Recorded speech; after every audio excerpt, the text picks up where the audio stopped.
Good evening, everybody. Welcome to another live stream. Oh, hello, Crispin. Welcome to a Thursday night live stream. We've got technical issues, as you can tell. We have no picture of David. His Discord appears to be shitting the bed every time he tries to go live with a camera.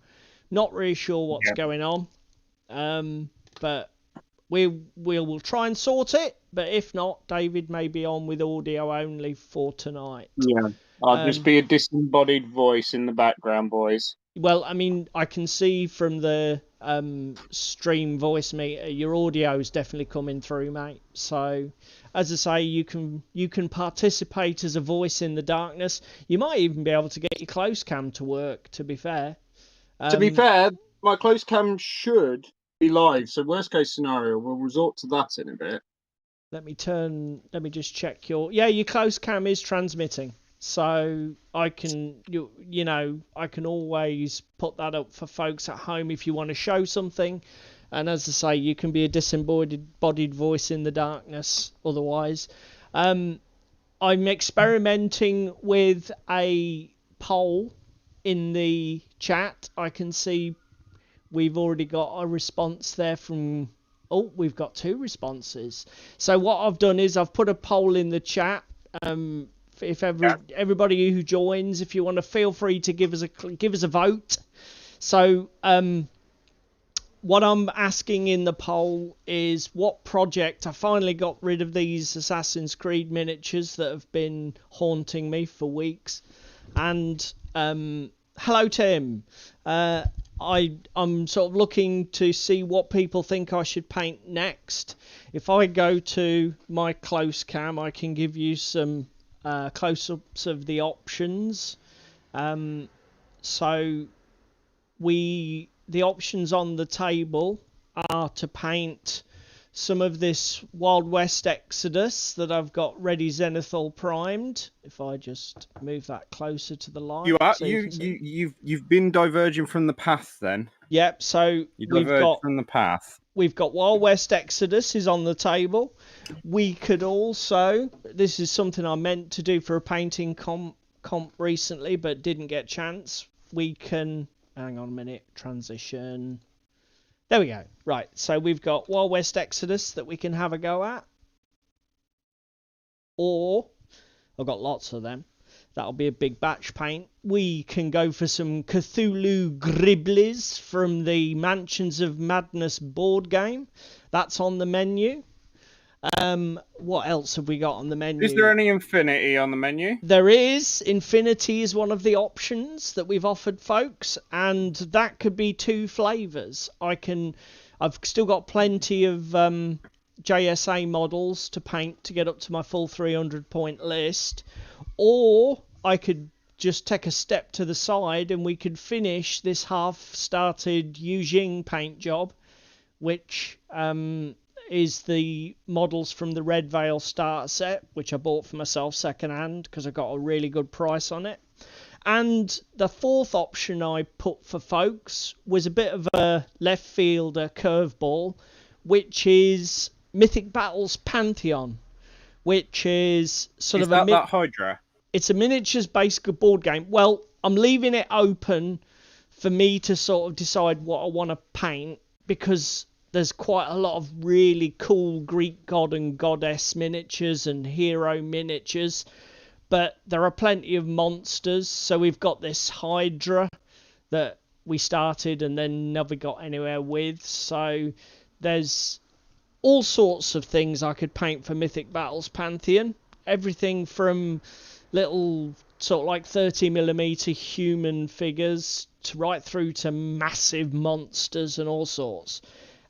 So whichever gets the most votes, or if you contrary lot of bastards just vote for them all equally just to spite me, which is probably what's going to happen, to be fair, we'll pick something at random.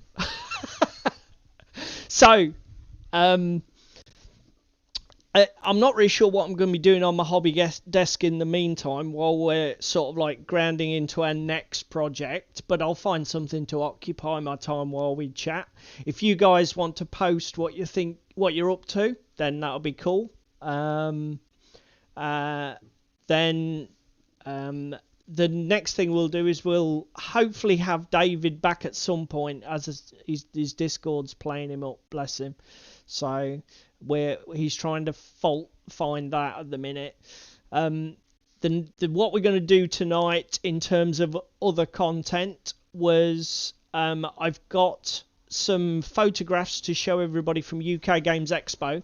Now I don't know if everybody in the chat's seen it, but Luke at Geek Gaming Scenics was commissioned to do a massive 3-section bolt action table. Oh, the bolt action table. It was, that was gorgeous. I believe it was a charity project. There was a guy who was like, yeah, I think it was something relating to cancer. Can't remember which particular I thought kind. it was I think it might have been kidney.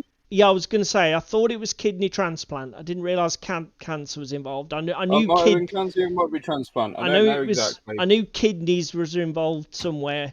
But essentially, somebody who's a big guy in the bolt action scene here in the UK fell very ill, I think, and had to have a kidney transplant. And the fact he was ill, it put him out of the community for a long time. So the community sort of clubbed together to get these tables commissioned so they could do a tour around the country and sort of show things off and basically advertise the game and try and do something to grow the bolt action community here in the UK. And they commissioned these tables from Luke at Geek Gaming Scenics. Now Luke has done videos for two of the boards on his channel. I will put links in the show description, as I always do with anything that we brush up against or talk about tonight. So if anybody's watching back later, just scroll down to the description and there'll be links to go through to Luke's videos there. But it was boys and girls beautiful table. Are ready at home. Wait! Presents! Just bear me a second. Just bear me a second. Let's get this set up. There we go. I'm here. Welcome to the party. So yeah, we've got that coming up. And we've got the usual slots of what did we do at club this week? And what did we do at clubs, Ez? Yeah, and then you're a bit West Country today. It's my Arkham voice. We were playing Arkham Horror the other week. They kept getting me to read all the story points, and I had to pick a different accent every time I did. And, so you went West Country. Well, I was trying to do sort of like Massachusetts drawl, but it did come out very West Country, and it was a bit of a joke, frankly. So I just sort of leaned into it in the end, and ended up being Farmer Palmer. But yeah, so we've got the usual slots. What did we do at club, etc. And then we'll just chat shit for 2 hours. Because it's what we do best. So now we've got you. Now you've finished technologicalizing and I can technology me. What have you got on your painting table tonight, David? Well, if we go down to mini cam. So you want to be on David's close cam? We can do that. If we go down to the mini cam. Yeah, hide the YouTube chat. That's really useful, that, Paul. Right, transition. So there we go. This is the Infinity looking. Yeah, so these are what I just finished washing the other day. Yeah, so these have had on last stream. So these have had a dark blue airbrush. Yeah, dark Prussian blue base coat, blue green Prussian blue mix as a zenithal, and then a little bit of white in that mix as a very high spot zenithal. So you've done basically 3 sprays. Yeah, and then all of the legs and stuff that are going to remain this sort of blue colour, I went back in with about a 50-50 mix of Luftwaffe blue. Yep. Or Luftwaffe uniform and black. Yeah. and Okay. did it as a wash. Just to give the blue tone. Yeah, it's looking good, mate. So, what's your plan with them now? Are you starting on details? Are you going to edge highlight your blue? I'm gonna details. I'm gonna probably, before I go into edge highlighting crazy mode. Yeah. Just while we're at a stage where I can clean stuff up, we're gonna go in and pick out like the armor panels that I want grey. Yeah. To get the ratio. Yep. Right. Bless you. We're also probably gonna base coat the. That fucking fabric's picked up that zenithal brilliantly. Yeah, it's a shame I'm gonna paint over that. Is it? That's going to be a different color, is it? Shit. Yeah, that's going to be a different color. Got it. And again, like even this guy, nice.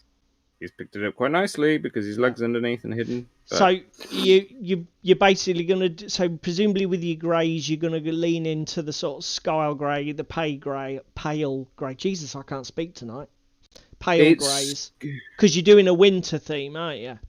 Yes. Yeah. So long-term plan, and probably on this Fusilier here is the best one to show it on. Actually, we're going with a white leather jacket to contrast the deck tan leather jacket on the Yujing. We're probably going to go for either some green or some brown trousers. Haven't quite decided. Yep. We're going to go for a red beret because why not? Yep. And then, yeah, some of the grey panels that I want to pick out, like these ones on the backs of the calves, I'm going to probably do in like a mid-grey. Okay. But essentially not quite pale. Dark, not quite light. The dark blue is going to be the darkest colour on the model, yeah? Yes. Yeah, that's cool. Where the recess shade is now, like in his codpiece, etc., under the gun on his arm, etc., under the back of his backpack, that is as dark as it is going. Okay, cool. What about your guns and your metallics? Are you going to use black. Metallics? Just do black and highlight grey. Yeah, that's black what I do for Infinity. The only one that I might do a bit of fancy dancy on is this boy. Yep. And I might paint the mags like metal. Yep. And do that across everything, and I might paint his silencer. So just put some metallic touches on. Yes. Nice. Coolio, mate. And then the power swords. Yep. I'm going to have to get the silly putty out and get a good old zenithal going along them and some colour transitions. Like I did on my Daofei for my Yujing. Nice. Right, okay. So well, that's my schemes for this evening. My schemes. I'm scheming. His plans to take... We'll have to do a Pinky and the Brain thing. One night, Pinky. One night, David will take over the world. Right. Have you got... Night, I'll tell you what I've done. I've broken the mould, and I have a beverage tonight.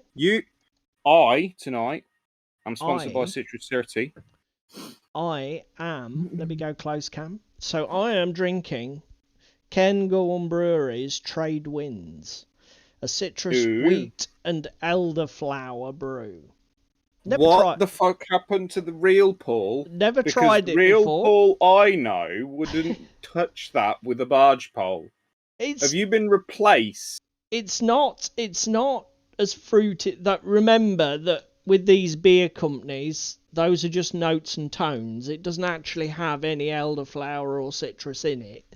They're just overtones in the wheat barley mix. So it's just a good old bit. And to be extra fucking cool, just to fucking wave my insult to injury. I'm drinking from my Viking drinking horn. Come on then, bring it up on camera. It's on camera. You've just got a lag. Yeah, I've got to wait, ain't I?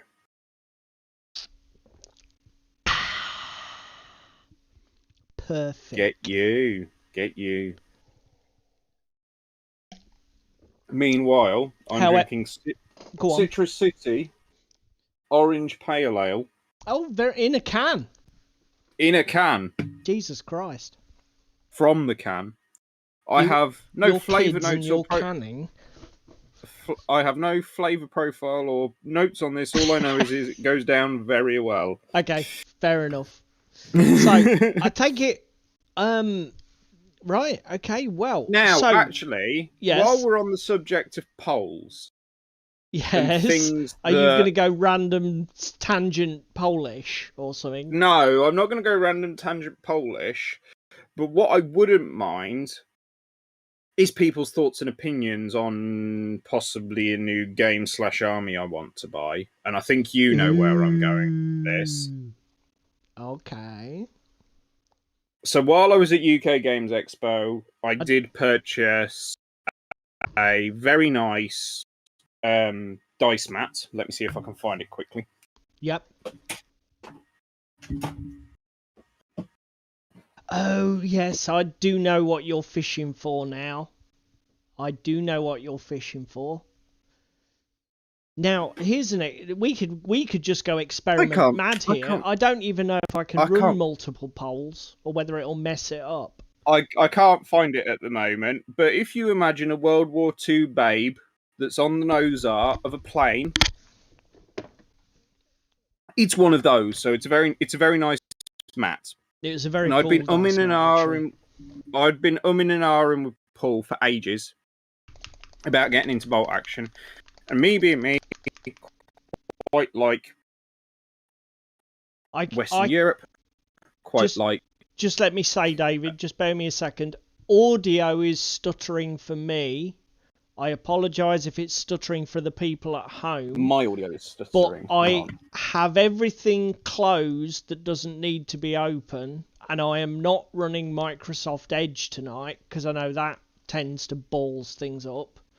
I don't have any warnings that I'm getting GPU or CPU overload, so why that's happening, I don't really know. But I do apologise if people are getting dodgy audio. That shit.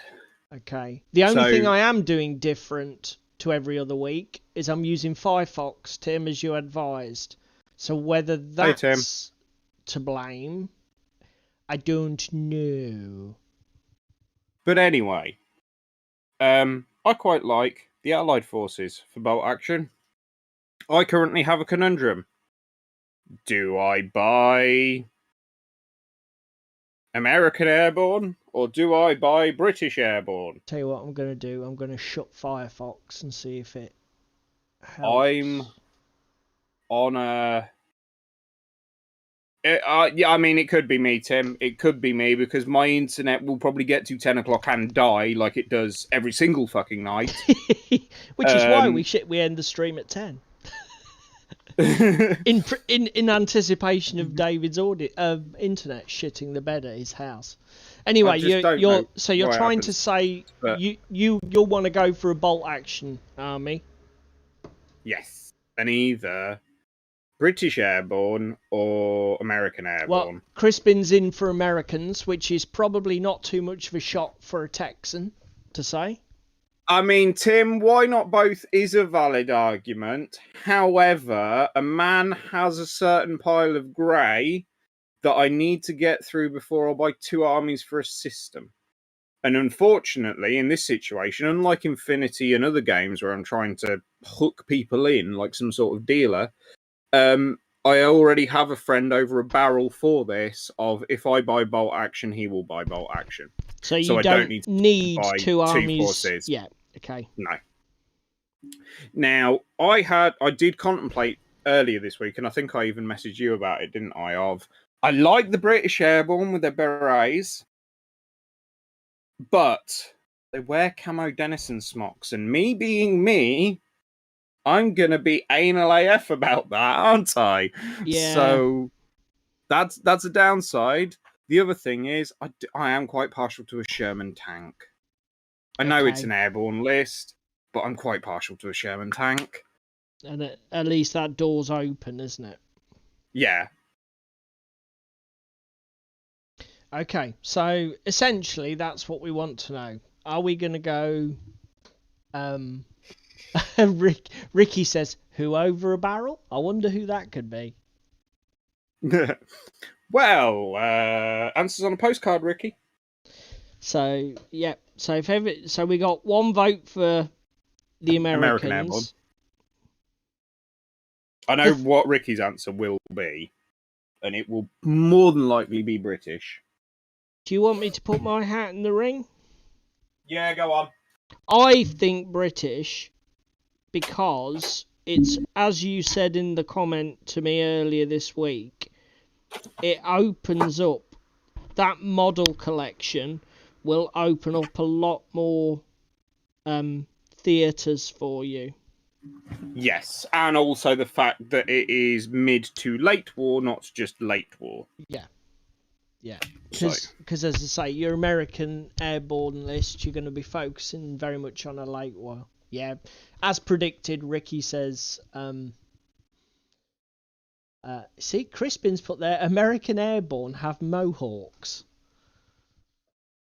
Is he trolling us, or is that a thing? no, the 82nd and stuff. Did have a load of good stuff. And you don't have to paint the camo, which means you've probably got a chance of finishing the army before we both die. Exactly. So, you know, Crispin might be on to something. And also, does fit the fact that I'm quite partial to a Sherman tank better than the British list. The Americans, because a British list would have to be a Firefly with its 105mm gun. When we started doing bolt action on tabletop sim and that, your first knee-jerk reaction was Americans, wasn't it? Yes, it was. So it does sort of, you know, if you were going with your gut... I see the American in chat is taking the piss out of the fact that the British are always in second place. I'm saying nothing. What's Tim's feelings on this matter? Shall we just open that can of worms?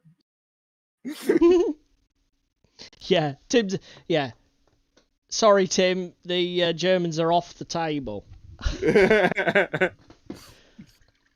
I think Ricky's going for the Germans, isn't he? I believe so. Say your piece if not, Ricky. Go on, mention the war.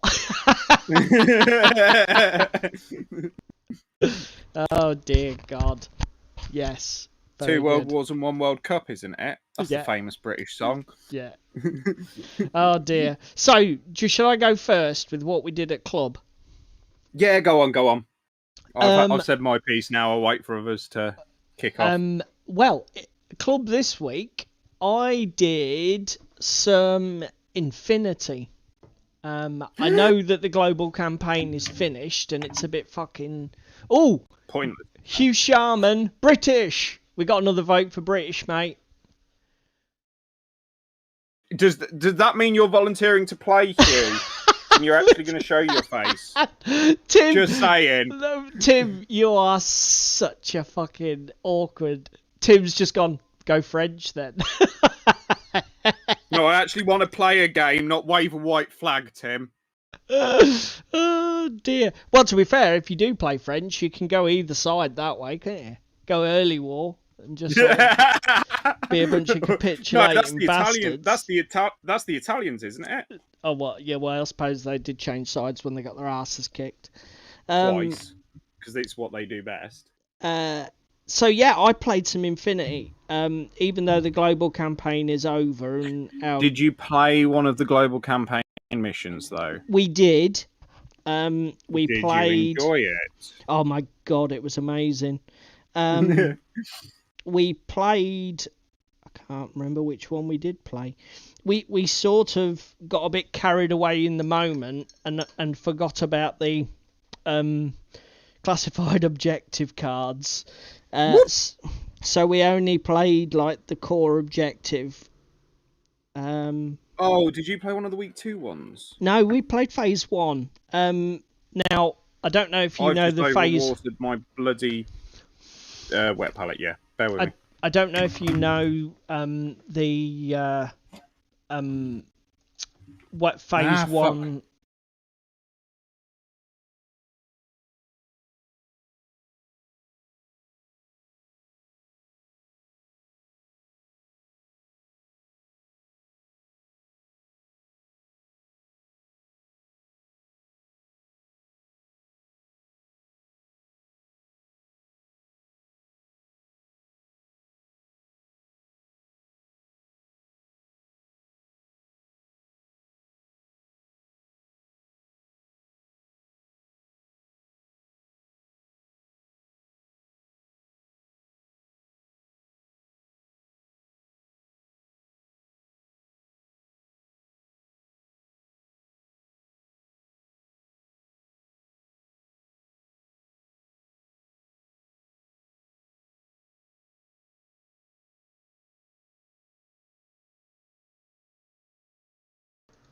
Sounds back? I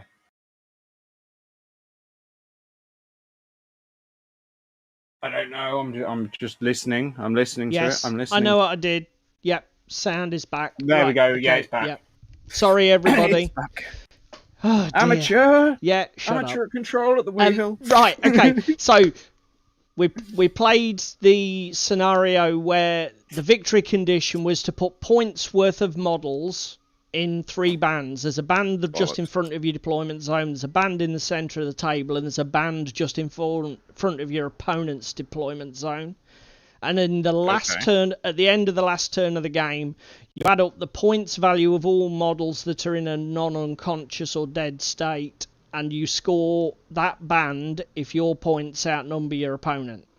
Really simple. Tim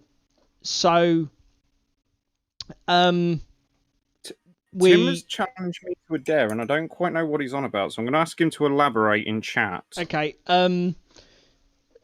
Patrick won the roll-off for initiative, and he chose turn order, and he chose to go first. He was playing an Ariadne list. So I was playing my JSA, obviously, because we only played at about 210 points, because I think that's all Patrick had painted. And even then, he ran a character model that wasn't fully painted, Zed or Zen or Zan or somebody like that. A man named Keith. And it was just a fantastic game. It was so good to play Infinity after so long. In the first turn, Patrick drove his motorbike up and got blown up by a landmine that I'd placed out with one of my Ryukin Unit 9 Special Forces. So that was the first model off the table quite quickly. He was running the Devil Dog team, so they ran up and took up position behind a wall in preparation for rushing me in turn 2. He played a blinder. He got a sniper in camo state on top of this building using infiltrate almost just outside of my deployment zone, and I missed it. I missed the camo token because of the terrain, and I ended up deploying my fucking missile launcher Ryukin right where he could be sniped in the side of the head. So Patrick he took a flesh wound. Patrick leveled the game quite quickly, so he lost his motorcycle to the landmine, but then he leveled the game quite quickly by shooting my missile launcher guy in the side of the head with his sniper rifle. And then he played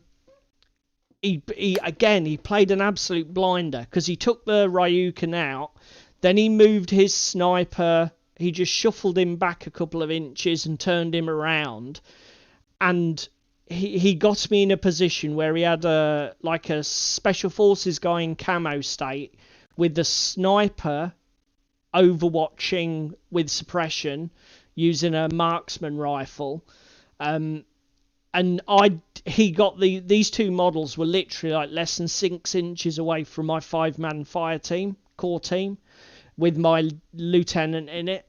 And I then had the problem that if I wanted to engage the camo guy, I had to take a hail of fire from the fucking marksman. And it was just a nightmare. It took me like half of my orders of my first turn to unpick the puzzle, where I had to shuffle everybody around so I could get like a chain rifle shot on just the camo guy, because the chain rifle being a template weapon, it allows you to shoot camo state models without discovering them if you pass a willpower test. So I managed to chain rifle that guy out in such a way that I didn't have line of sight from the marksman. Then when he was gone, I had to try and come up behind the marksman using a model with stealth, which my Kempertai did, and then I boarding shotgunned him in the back and killed him. So that freed up my whole, basically more than half of my army were pinned in this corner by these two models. So it took me about 5 or 6 orders of farting about with cautious movement and attacks to get rid of them both. And then I sort of like started to move. This was on the right hand side of my table as I look at it. Then I spent an order moving them up to try and get them into the scoring zones, because they were pinned right in my deployment zone. So at the end of the turn, I didn't really achieve much except taking those 2 models out and getting the fire team a 1 move up the board. Then in his second turn, Patrick tried. My ninja was hidden off the board in hidden concealed deployment, and Patrick tried to use his devil dogs to completely dominate the left side of the table as I looked at it, because he'd already taken out one of my special forces guy, and I'd only got one other Ryukin on that side of the table, the one who deployed the mine.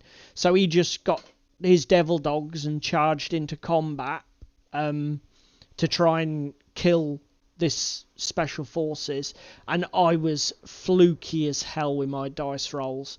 I managed to deploy a claymore as he was coming in, so he triggered that and took that in the face, and then he still came through, and while he was trying to beat the crap out of me, I was just, rolling for my life, and I managed to survive. Dip, dive and dodge. Jesus Christ, it was edgy. So at the end of Patrick's turn 2, I'd pretty much got the right-hand side of the table as I looked at it. The left-hand side of the table was a clusterfuck.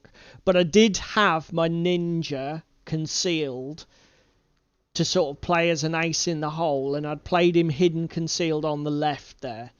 So not that Patrick knew this. Not Patrick knew this. So I was just waiting for my moment to sort of like trigger him, because he's so squishy. If you don't get the jump on someone, you die quick. And he was a lot of points, because I was running the Aniwa ban. And so in Patrick's turn 2, as I say, he managed to dominate that side of the table. Then we went to my turn 2, and my fire team pressed on up the right side of the board. I took out his medic, just did an exchange of fire with one of my Kaizotsu, basically capitalising on the bonuses from the kill team. My one model that I hadn't really used yet was my Daiokai Dengekitai. It's got the weirdest name in the world. Basically, think big samurai katana wielding battle suit. Katana wielding knobhead. Not quite a tag, but pretty beefy. So basically, I stepped up. I was completely bottled in by mines that he'd dropped as well. So I had to basically You were playing handbags at dawn, were you? Yeah, I stepped up, triggered the mines and crossed my fingers, and luckily the battle suit just walked through it all.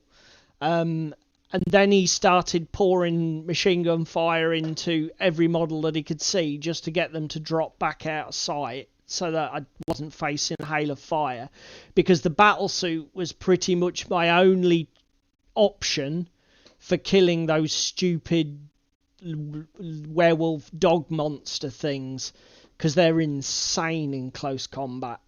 I just did Hugh. So I managed to achieve my objective and got the Daiokai to move over to my left side of the table to reinforce it, because it was all going to shit. And in the last turn of the game, I triggered my ninja as an ARO, and I brought him out of concealment, cut down one of Patrick's grunts, and then got charged by another one of the fucking devil dog things again, and he absolutely mullered me. My ninja just went down in a shower of blood and fucking guts. That was a big loss for me, because, to exchange a 30-point model for a 9-point grunt is not particularly efficient way to play Infinity. So turn 3 went quite well for Patrick. The only saving grace was he still didn't manage to kill my Ryukin, who was wrestling with this fucking devil dog thing. And in my turn 3, I basically I spent all of my orders basically on my Diokai, ran it all the way up to where the Ryukin was pinned by the werewolf, and then just started chopping at the werewolf with my swords, trying to kill it. And I managed to come out on top because I've got no wound incapacitation on that suit. So even after I took 2 wounds, I didn't go down, and that was the only thing that saved me. And then I had 1 order left, so I spent that on my lieutenant, who was the Domaru, the samurai, and he basically charged. He's got a skill called Berserk, which means he can move both of his movement values and then do a close combat attack for 1 order. So I spent my lieutenant order, charged his expensive character, and just cut him in half with an insane combat roll. So it was really good. And I came out after all the dust had settled, because I managed to kill some really high point models in that last turn. I basically managed to score every zone by the skin of my teeth. You monster. So it was 6-0. Absolute monster. It was 6-0, but it was a good game. It was a very good game. And the table looked fantastic. So that's what I did at club. Any pickies? I have got pictures actually. I wonder, have I got them here? Let me take a look. They're probably on your mobile phone. No, just bear with me a second. So what I did at club this week was, similarly to Paul, I played Infinity, because why not? So me and Ricky played, what was it, mate? 270 points. Aside, Ricky is trying out the army he is looking to buy, which is Ariadne. And we tried a Cosmoflot list versus my White Banner using list. So we had a decent game. It took a bit of getting used to, because again, 2 new lists for us both. We're all a bit confused. So we only got to the end of turn 2, but we played the scenario that we'd played the week before when we last played Infinity, which was the Jindal 3D printing steelworks. Turn 1 wasn't too bad. There was a few exchanges of fire going backwards and forwards. Turn 2, similarly. But what ended up swinging it was the ARO sniper twat that had sat in his hovel the entire game on Ricky's side of the board, decided to come out and play, and took a missile to the face after he'd come out to play, and basically insta-killed him. I haven't got pictures. I haven't got pictures anywhere handy, but I will probably put some up on Facebook if people want to have a look later. Too impressed. No, and like Ricky's just said in chat a minute ago, he came away with a very lackluster opinion on snipers. But we called the game early, and to be fair, Ricky was going through the rest of my force at a rate of knots, so we called it and said it was Ricky's game, because I would have struggled to have secured the classified objectives that were there for turn 3. Okay, so whereas Ricky would have got them. After early losses, he did manage to pull it back. Yes. Well, that's good then. Yeah, so we played, like I say, we played the scenario we've played before, just to make it a little bit easier on us both because of us running new lists. And I don't know as Ricky's actually decided on the Ariadne yet, to be brutally honest. I think he's also now looking at the Hack and the O12 and the Pano, I think, because in 2 weeks' time he wants to play with these boys that I'm painting now. So basically, Ricky's keeping all of his options on the table. Yeah, because why play one army when you can play them all? Yeah, that's fair. Yeah, may as well. Speaking of which, Infinity News this week. Have people seen the new Code 1 starter with Hack Islam versus Aleph? I haven't, to be fair. There's some new minis in there, and they're all very pretty. I might have. Let me. So is that out this week? No, it's out the first week of August. So Okay. basically this week. But... So yeah, I think Patrick did mention it. Is it called Black something? Black Wind. Yes, Patrick did mention it, but I've not had a chance to check it out. Call yourself an Infinity player, Paul? Well, yeah, but I'm an Infinity player who doesn't play either Hack or LF, so... I don't play Hack or LF, but I still look. Yeah, but... Look with my... It's called window shopping. It's called window shopping. We've said this before. That's big difference between me and you. I don't put myself through looking at stuff unless I really do have a definite plan to buy. Because no, I like playing with fire and seeing how much I actually want to buy. Yeah, I just don't, if I put temptation in front of myself, I'll fall victim to it. So I tend to steer clear unless I've got, unless I know I'll want it already. That's what she said. Hey. What is? So it's a bit of an infinity orgy. Yeah, it is a bit of an infinity. Yeah, Crispin's put it window shopping. You see, he does the same as you. It's window shopping until the point of something ending up in the basket. I've just happened to have considered it for like 4.5 weeks before actually committing to putting it in the basket. Do any of you guys play Infinity out of interest? Tim said he doesn't care. He did see. Is that because you don't do Infinity, Tim, or because you don't do either of the factions, a bit like me? I think it's nice that they're adding these they're like a new starter set, and it's adding the factions that haven't been touched yet by Code 1. Yeah, because we mentioned that when you were on about building Ricky's lists before, list yeah, my that list, you didn't have any hack details for Code 1 yet. Lo and behold, a fucking week and a half later, here's them all!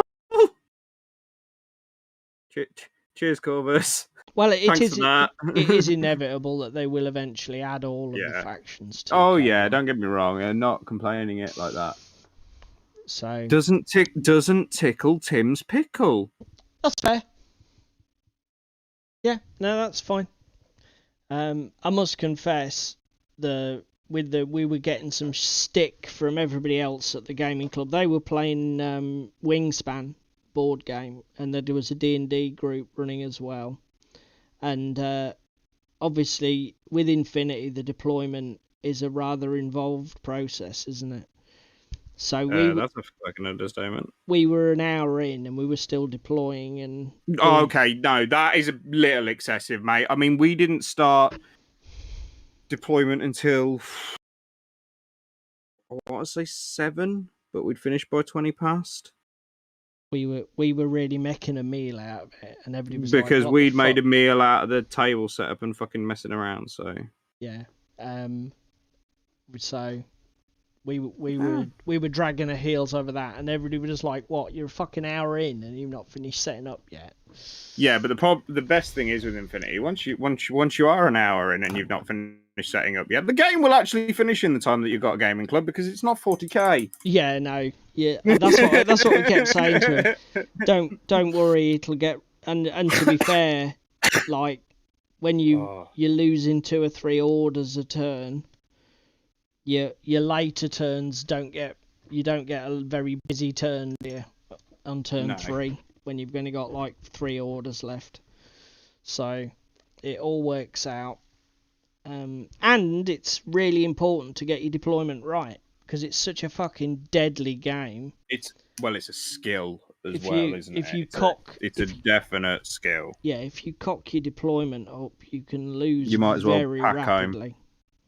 Very rapidly. So we weren't apologetic. It is what it is. And like you say, we still finished the game anyway, so no great no great loss. But still, there. an hour of setup, no thanks. Oh, I get it, Tim. I do get it, because again, it's the same reason that somebody mentions 40k and it's a turn off for me, because it's like, no, I'm okay. I don't want to decide my army and who's winning or losing the game before I even put models on the table. Yeah, I mean, not only that, Infinity plays so differently to any other game. I can totally see why somebody says, no, it's not for me. I mean, it's like Daniel was taking a big interest at club, and he was sort of, because he's ex-army as well. Yeah. And we were saying, like, you know, it's the closest war game, I think, to simulation. Yeah. It Small really arms does combat. try to simulate, like, modern small squad And combat, the minis, doesn't it? are gorgeous. You know, with like your whole ARO system and the complexity of, Again, MSVs well, for seeing through smoke, etc., like thermal imaging that we have now. yeah, they've the thing is, they've tried to cover every option. They've got huge variety in the weapons, and they've tried to make the weapons unique, and you know, they've tried to make a missile launcher feel like a missile launcher, and a machine gun feel like a machine gun. You know, whereas in 40k, a bolter feels like an orc shooter, feels like a fucking, I don't know, a Tau, whatever their rifles are called. Don't you blaspheme the pulse rifle. You know, pulse rifle, that's the phrase. You know, there's far less differentiation of weapons than that in 40k. So, and that complexity, I can definitely see why some people would go, okay, so I've got 4 to 6 different range bands for this weapon alone. You know, and the modifiers to shoot change every 8 inches. Yeah, afraid so. Yeah, no. I'm out. But it does make for an awesome game. Yeah. If you are that way inclined. No, Infinity for me, I just for me, a lot of it's the art aesthetic. Yeah, Patrick's like that. The aesthetic is a big selling point for Patrick, where it's the one thing I can pretty much call on. Oh God, Ricky's at it again, look. But still can't make a sniper feel like a sniper. Oh, has anybody got a tiny fucking violin, please? I would. Can we all take a moment of silence for Ricky? Yeah, can we just take a moment of silence for Ricky's sniper? Fucking hell. I mean, he did face off against a fucking rocket launcher, mate. He didn't have much fucking hope. With a marksman rifle, which isn't really, not even a sniper. You know, which isn't really the thing to be using. Stop torturing the cat, Paul. It's the only pleasure I get. That's what she said. So, I saw your video, Tim. I actually, as well, Tim, I saw on your Facebook those minis that you've been painting up. I can't remember what they are. The little dwarves. They look gorgeous, dude. Oh, you finally got some paint on them. Fuck. I haven't seen that. How did you miss that? How did I see that and you missed that? Basically, I haven't been on Facebook at all today because I've been too fucking busy. The post was 2 days ago. Admittedly, I did only see it today. Right. God damn it. Because that's them rock dwarves as well. Fuck. Right. I'm going to have to go and have a look at that in a minute. So what did... Oh, no, I can't ask you. I've got to go and check. Damn it. Oh, I love pushing people's buttons. What, is Hugh still in chat? If Hugh's still in chat, what have you been up to lately, mate? What have you been painting? Because I know you were painting your 40k and stuff. Right, let's go and find Tim's dwarves before we talk about his video. You're not meant to talk to yourself or talk about yourself like that. What's going on? You and your dwarves. I'm being heightist and Shut gingerist. up, cheeky cunt. You fucking love it. Where's my... You fucking love it. I don't understand. Why did it not even appear in my notifications? I fucking hate Facebook. Well... Search friends. Tim Albers.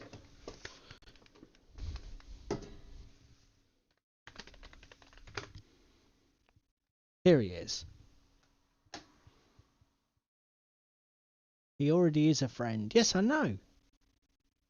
It's Facebook trying to tell you need to fucking re-add him. Don't even go. Don't even... Ooh. Ooh. Fuck me. They are really nice, They are very Tim. fucking pretty, aren't they? They are cracking. Have you seen what he's just put up in chat about how he fucking painted them as well? For how No. cracking they are. Hang on a minute. Let me come back to chat. Primed white, black wash, and some colours. I'll tell you what I'm going to do, Tim. I'm going to share this on Facebook for everybody, on the Doodah for everybody to see. On the Yellow Belly Tabletop Facebook page. I think. Am I? Hello? Probably not. Oh, hang on. Nested scenes are a thing. Click on this. Click on that. Go to Facebook, Google Chrome. Ching! Here we go, everybody. Look, we can all admire Tim's work. Let me just click through these images, because I think you put up 3 pictures. Are these magnetised painting bases? Look at this. This man's like a machine. He's super organised. Not like me. I do like this. Fucking hell. Look at the skin tones on this bald guy.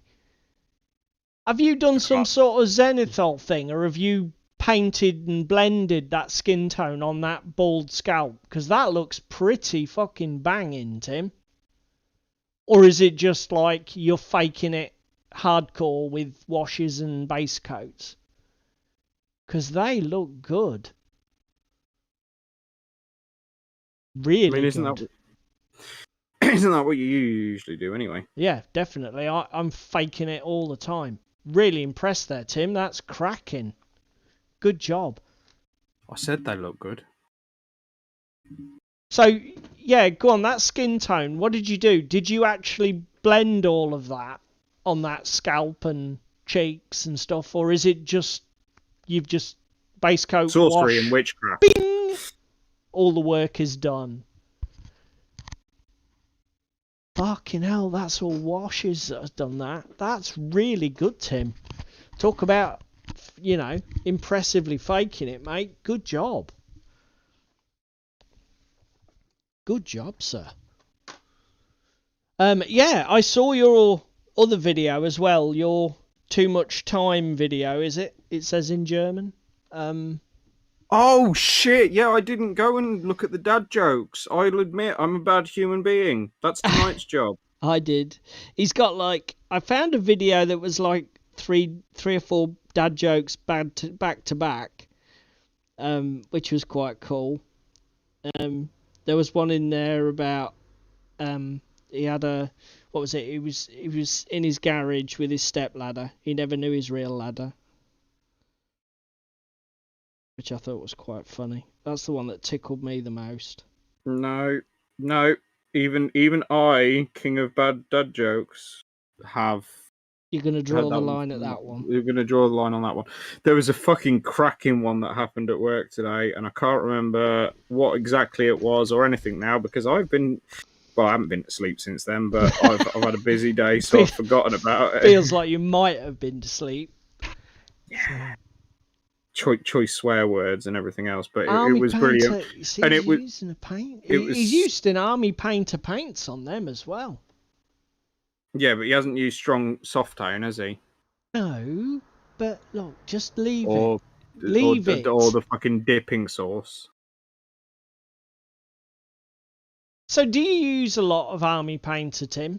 Because they do get their core paints do get a bad rep. Or are there certain colours that you can live with and others are just garbage? I mean, what's your experience of it? How's our poll doing while he's replying to my inquiries? It's not the Spanish Inquisition, Paul. He doesn't have to reply if he doesn't want to. Don't feel pressured. Don't feel pressured, Tim. Right. I knew these people would do this to us. Currently, we've got a 3-way tie between Wild West Exodus, Infinity, and Mansions of Madness. I knew you guys would do this, just to be awkward. Crispin started with Army Painter as well. How many votes have you got on there currently, mate? I don't know if FaceTube tells me that. 6 votes is what I've got. two votes apiece. Yeah. And I know, even without looking, that they're trolling me. Because that's how they roll. I'll have a counterpoint. What we do in a bit, if there isn't a clear winner by the end of stream, you need to get yourself a D6. And then on a 1 to 2, it's one of them. On a 2 to on a 3 and 4, it's the other one. Well, I did say we would randomise if it ends up being a tie. And just punch my light. Oh, well done. I know. I'm so clever. I mean, so what are your plans at club next week? To be fair, I was thinking about that earlier today. I don't have any plans for club next week. My plans for club next week are probably some Everdell. Everdell and what, mate? Everdell. Just Everdell. Oh, just Everdell. Just Everdell. Don't need Everdell and stuff. It's painting comp week. It's board game week. God, yeah, it is painting comp week, isn't it? What is it? Last stand? I haven't even thought about that. I'm not fucking submitting anything. I'm dumb. So in the chat, Crispin said it's more the paints and more the painter than the paints, and I think you are correct, Crispin. Ninjon did a video recently where he put himself to using the Army Painter paints because he'd been sent them, and although he said he didn't enjoy using them as much as other paint products, he got okay results with them. He was happy with it as an experiment. And then Tim says he started with Vallejo and just bought AP because his local gaming store had them. Okay, cool. Excellent. So what do? Just buy the odd one here and there, Tim? Put it out.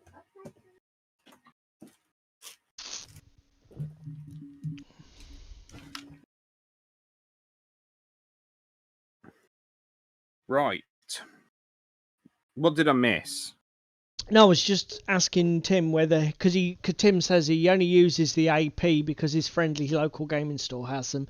And I said, do you buy the odd one or two? And he says, yeah, basically just buys odd ones here and there. So he hasn't got a mega set or anything, or gone in balls deep on it. No, I have very bad experiences with Army Painter. Yeah, I didn't have great experience with it, but it is what it is, isn't it?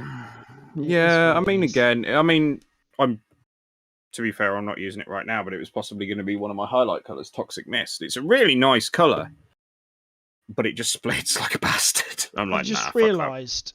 Fuck that for highlighting. Just correct. No, that's right. I did put it up. Yeah, that's fine.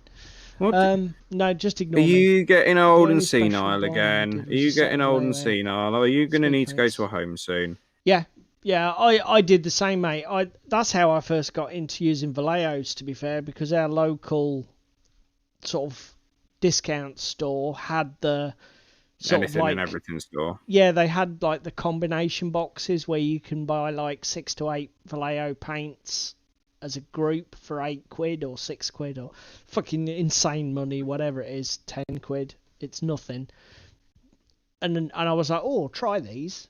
And I haven't really looked back. They're fucking cracking paints. I like them a lot. Only thing that Vallejo could do to improve their shit is put agitators in them from the factory. Very much so.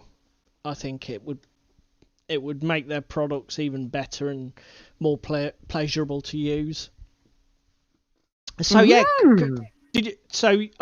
let's come back to Tim's video.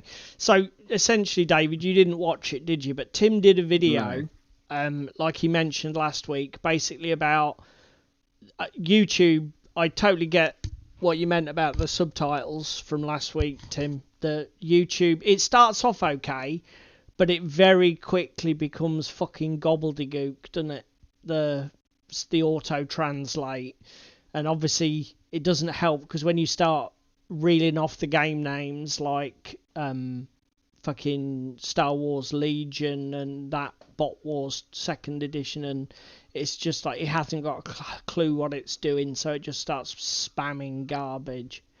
But I got the gist of it. Correct me if I'm wrong, Tim, but essentially what you were saying was that you've got 3 weeks off work and there's all sorts of constructive things that you could have to do with your time, such as paint models, finish hobby projects like terrain projects, read a book, and all you end up doing is bumbling around the house, wasting your days. And why is that? And as I say, I think it's ripe for a response video, because we've all been there. And I definitely made a concerted effort to focus on my hobby productivity when I started the gaming club at Hull Beach. It was like it didn't just happen organically. I had to take certain steps in my life, and basically just exert some discipline. I mean, to give you the TLDR version, fucking hell, he's down with the kids. He's down with the kids, quick. Basically, when going back many years, I was one of these people who had too many hobbies. That was the big problem for me. So, like, I did martial arts for years, sport karate and Shotokan. I did digital gaming. I always had an Xbox of some species. Guitar. I play guitar. I've played metal guitar since I was like 14. Metal and rock. I've been in bands in my 20s and stuff. So I was juggling wargaming and role-playing, martial arts, music and guitar, and digital gaming, computers, consoles. Yeah. And when the sort of like, when I joined the Hull Beach club, because Hull Beach had a club, but it was a bit shit, and the bloke who ran it was a doofus. So I sort of like said, I'm going to set up almost like a competitor club and bring everybody across to show them what a gaming club should be. And what it shouldn't be is this guy was basically using the gaming club as a vehicle to sell sweets and crisps to teenagers to top up his benefit income because he was a fraud-making bastard. And because when I started the club and things started to take off, obviously I began to feel that pressure to be a bit of an example and a bit of a mentor for people. So I thought, well, I've got to up my hobby game. I've got to start getting projects finished. I've got to stop turning up with half-finished terrain and half-finished models. And I basically sat down, gave myself a strong talking to, packed the games console away, put that in the garage, sold all my amps and gear, basically just kept my guitar, my electric guitar, sold all my pedals and all that crap. To get some money back for it. I'd already stopped going to martial arts classes, but I stopped even practicing at home and doing kata and stuff like that. And I just focused on the hobby. And I'm not saying that my route is the same route for everybody, but, you know, just to sort of like tell my story, that's what I did. And obviously, just by developing that focus, removing those distractions through conscious effort and discipline, that was half the battle won. Because when I was kicking around at home and I wanted to watch some YouTube, I'd just stick YouTube on or whatever, or video, and just start hobbying. So, speaking of, you're a good one for tangents, Tim. I'll give you that. Speaking of crisps, he's fucking worse than I am for tangents. Do you know what, mate? Saying something. Do you know what, mate? I'm not fucking surprised you get nothing done. Speaking of squirrel. Oh my god! Speaking of crisps, Tim's fucking brilliant. Fucking hell, mate, you're genius. Oh dear. And here's a bit of this is all going to get very deep now. Here's a bit of psychology for you. Action always or almost always precedes motivation. So. Oh god, fucking hell! Where's his motivational pedestal? So you should never be sitting around waiting for motivation to strike. You should be actively doing your hobby. That's my piece of advice for everybody. Don't wait for motivation. Just take action, and the motivation comes after. Because that's what everybody does. That's what we all do, isn't it? The German has a defective motivator. We all sit around watching fucking YouTube or doom scrolling Instagram. Yeah, watching all the pretty minis on Instagram and stuff. But actually, if you just sit in your hobby space, whatever hobby space you've got, and sort of just do something, pick something up, start something. Get on with it. Seize the day before the day seizes you. That's often the way to go. And again, that's the other thing that I think definitely transformed my hobby.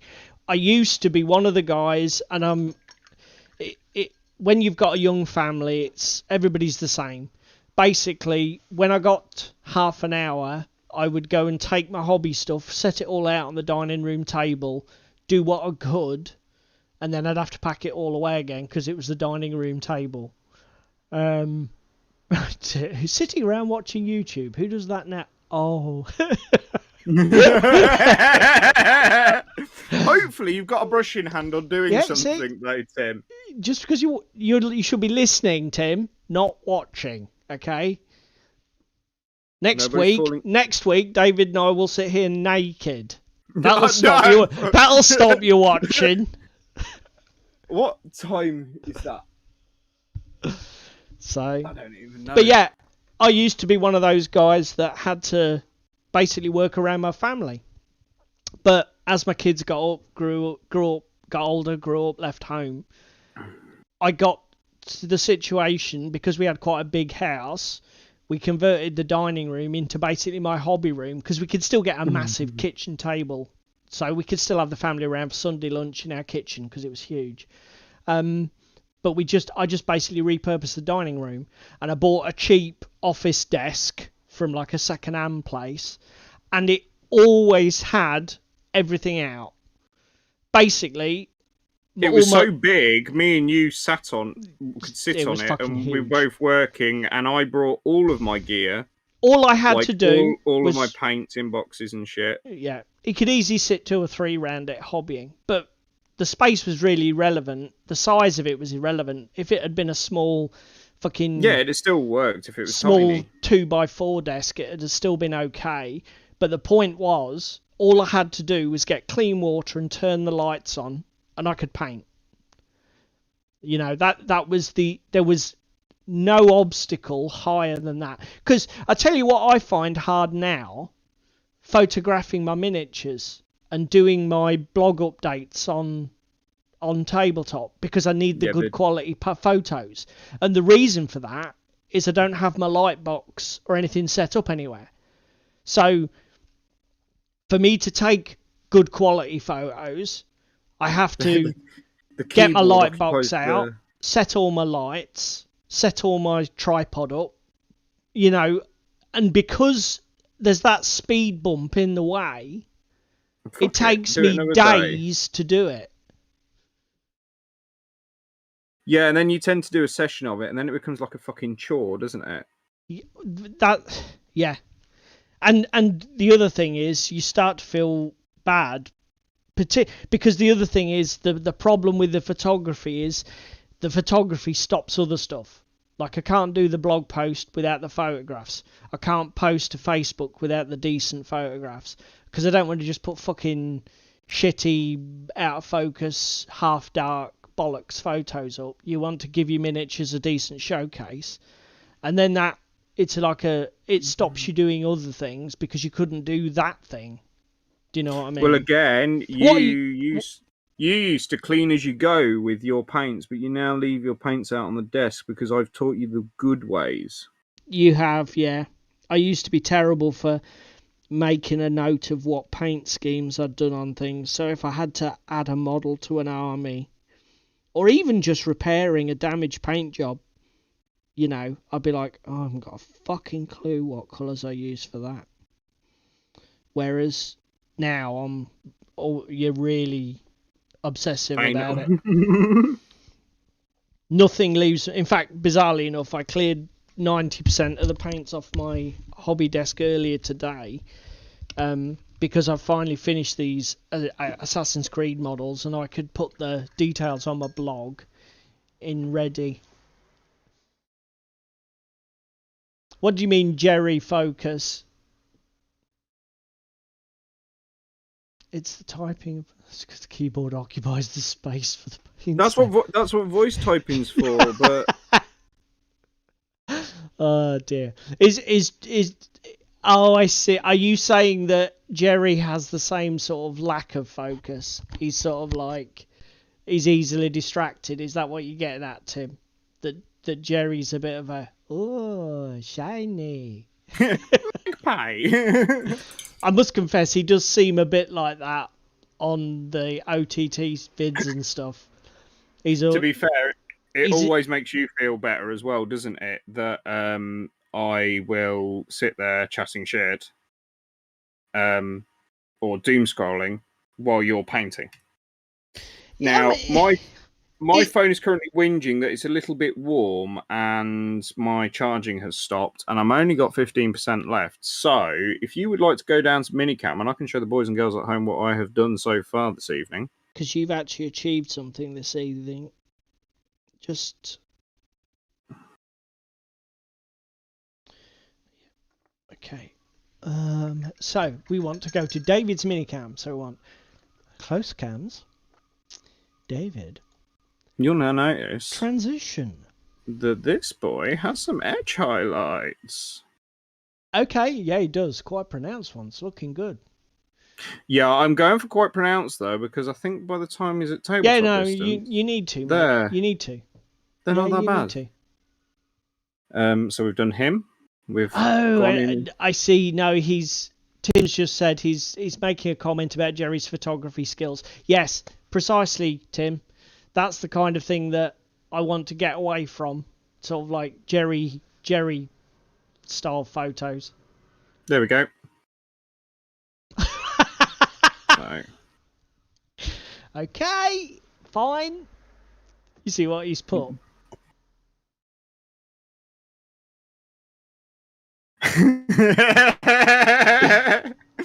Why I order?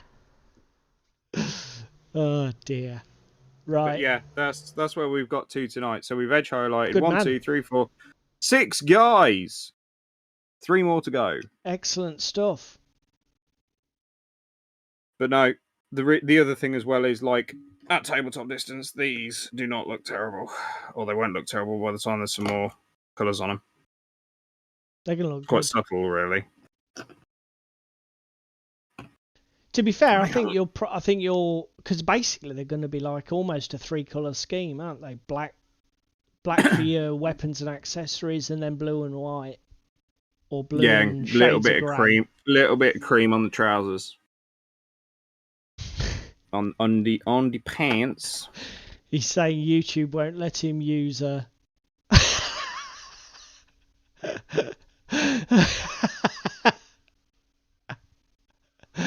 Oh dear.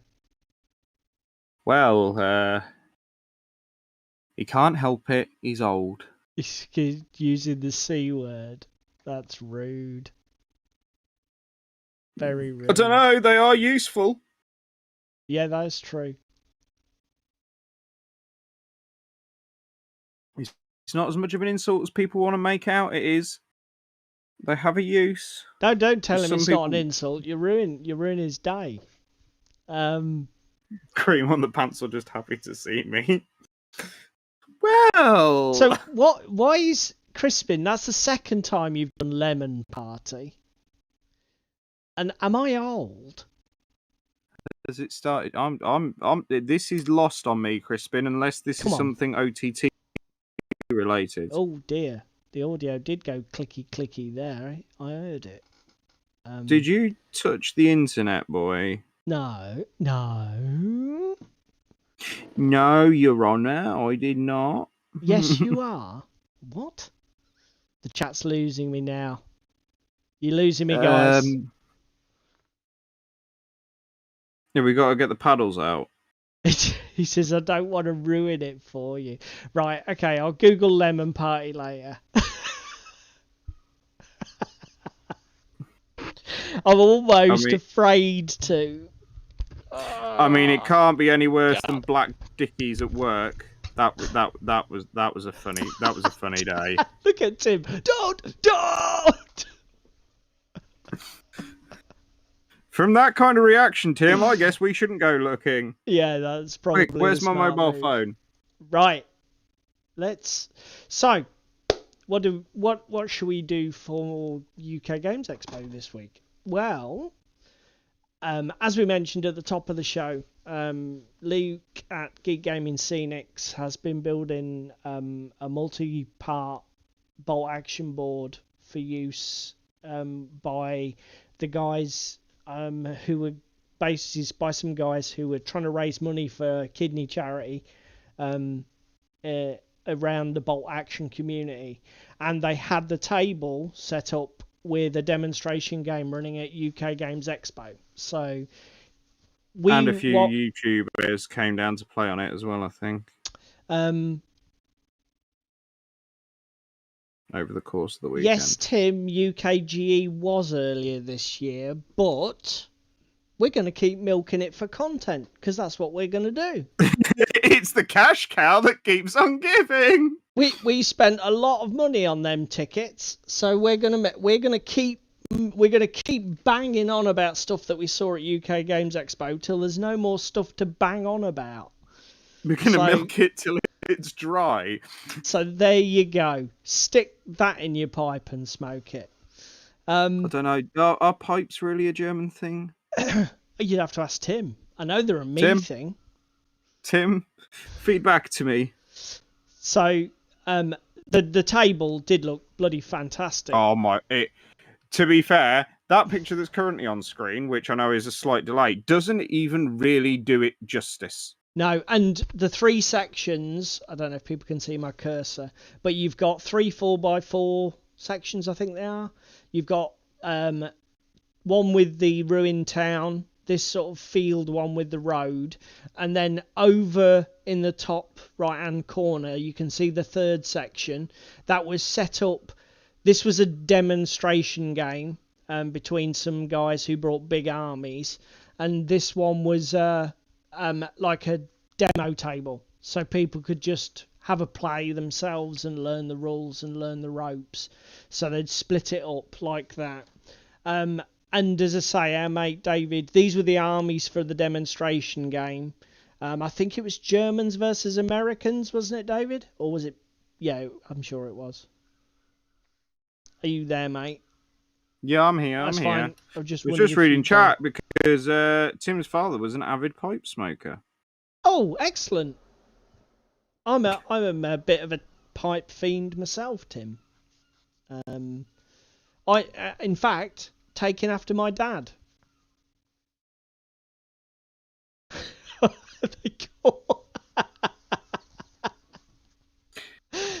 Jesus Christ. I mean, that is a valid point, Tim, but they do get slightly more alarmed when you pull 3 pounds of plastic explosives from your bag. Oh dear.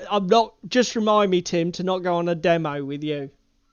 That's what they call it now. Fucking hell.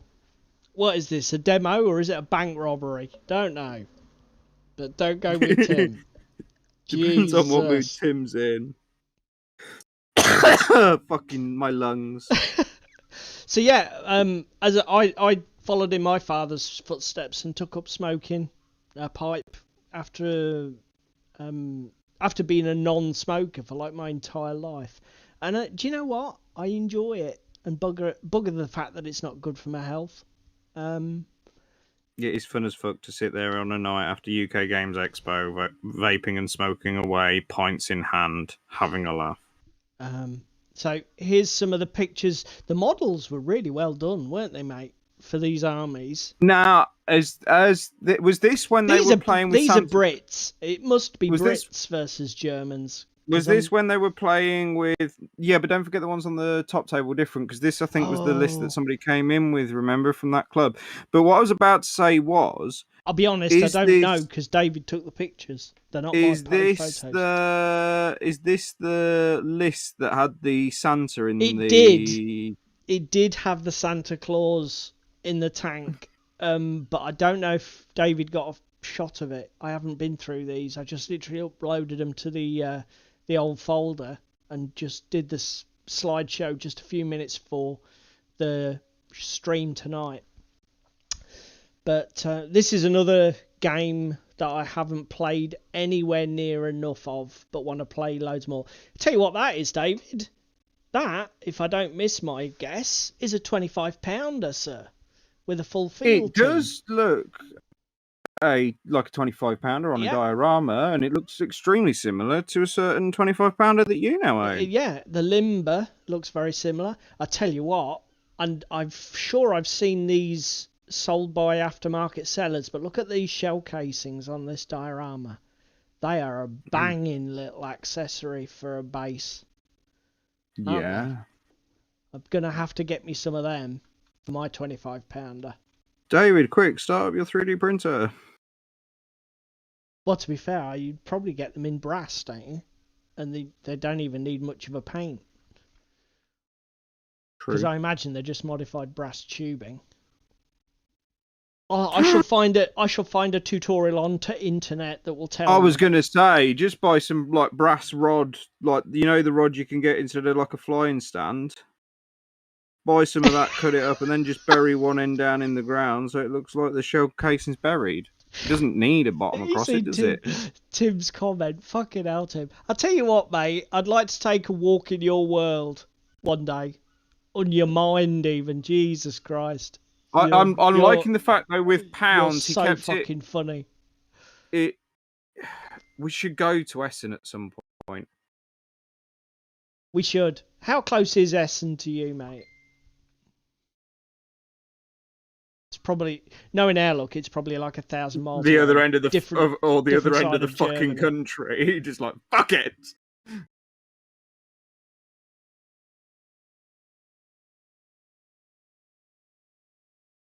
Right. Now, hang on a minute. I'm getting really confused here. Really confused. Yeah, they're Sherman bodies without a Sherman turret on them. And that's the US Star, isn't it? No, it's the Allied Invasion Star. It's okay, not so it was technically US exclusive. Fine. Because it stopped. Well, again, the Americans, unless you put American shit on the vehicle, the Americans will shoot at you. Well, this must be a combined force, because these are definitely. Yeah,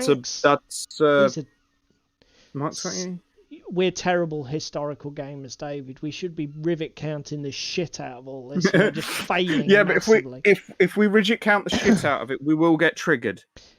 All we're going to say is beautifully painted. Fucking brilliant.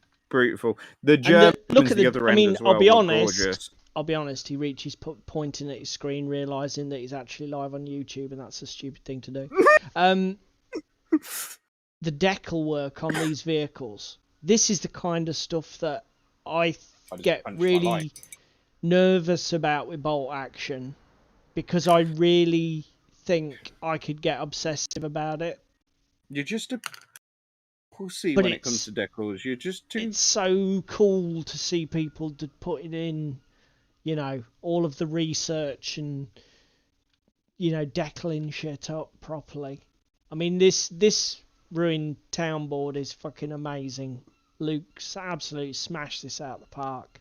And the video, if people haven't watched it, go and watch it, because watching him produce this work is just amazing. I mean, it's quite an involved process. I mean, just building up these rubble piles, he does it in 4 or 5 different layers, different textures, different materials. You know, the bricks, the grits.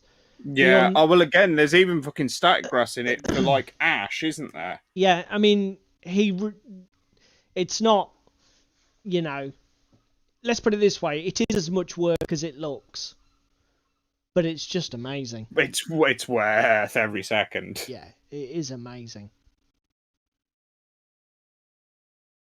This is the demo table, and as you can see, there's a little game going. So you've got like a trench network with a piece of open ground in front of it, and so this was where people were sort of like doing their little how to play games. These are definitely Jerry's. Jerry's, not Jerry's miniatures. Obviously, for those who don't know, the little red markers are the pin markers that you use in bolt action, because the game, the sort of here we go, Paul's favourite topic, the USP, or the unique selling point for bolt action, is that the game doesn't really revolve around casualties inflicted as much as pin markers. And what i.e. how much ammunition are you put down range onto your opponent? Yeah, just like in, you know, in a more accurate representation of conflict, you don't have to kill everybody to a man to disable somebody's offensive capabilities. If you put enough ammunition and shells and that into them, you just remove their capacity to, or will to, even fight you. And bolt action sort of like simulates that with this pin marker concept system, which is where, and if a unit takes a hit, it gains a pin marker regardless of whether it takes a casualty.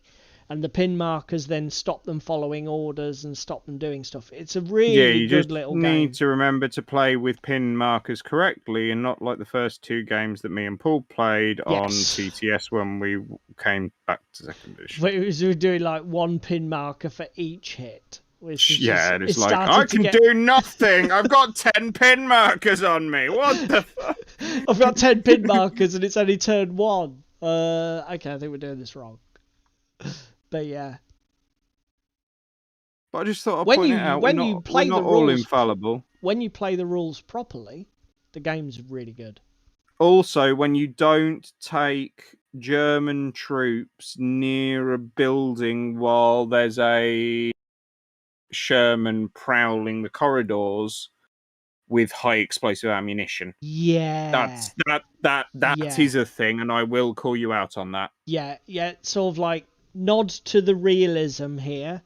If you're sitting in a building and somebody blows it up with a tank, doesn't tend to go well. Probably stay out of the buildings.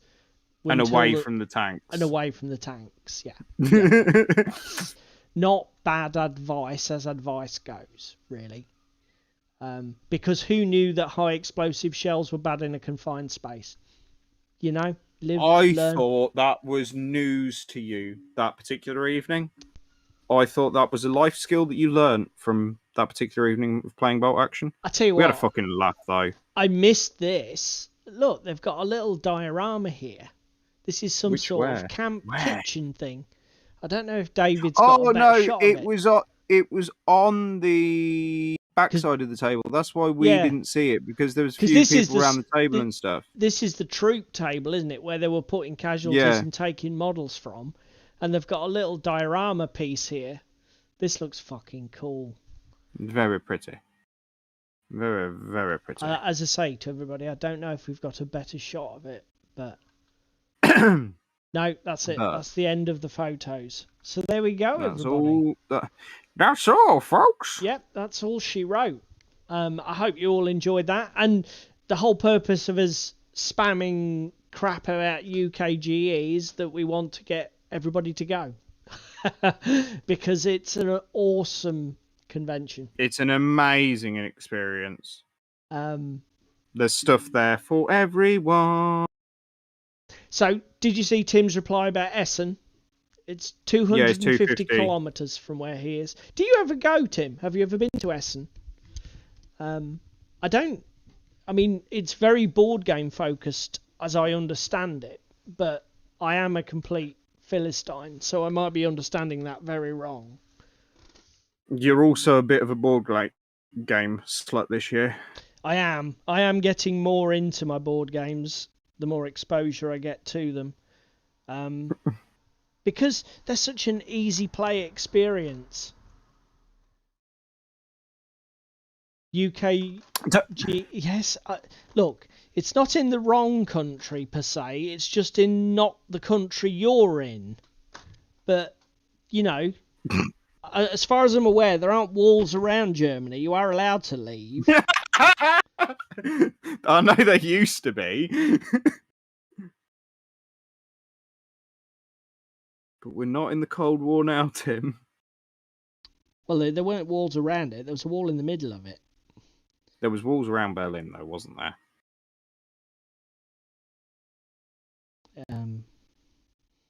So, yeah. So, if... I am listening, boy. Well, I was going to say. I mean, if what Tim's saying is that it's logistically not achievable, he's been there. Here we go. Look. He's been there some years. There is some miniature wargaming made from the companies like AMG, ASMJ, only around half of. Yeah, you see. He's correcting you there. There was only half of Berlin was walled off. Yes, Tim. Yeah, but it was just it was the western half that was completely isolated, wasn't it? No, Hence the Berlin airlift. I think the wall was around the eastern half. No, I'm fairly sure the wall was around the western half. Well, Tim will clarify.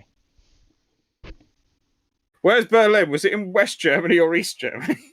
Berlin's technically sort of in... Well, no, Berlin was half and half. That's the point. Yes, there was a West German side and an East German side. Fucking centre line of German. Jesus Christ. Do you do geography? Well... Only casually. David is correct. Thank you, Tim. Okay, shut up. Thank you. Okay, shut up. Because that's why we had the Berlin airlift and had to fly shit in to help people. Okay, fine. Because the Soviets decided that actually, fuck you, you don't get lorries anymore. Okay, it's fair. So that was the only way they could get people out of West Berlin was to airlift them. Yeah.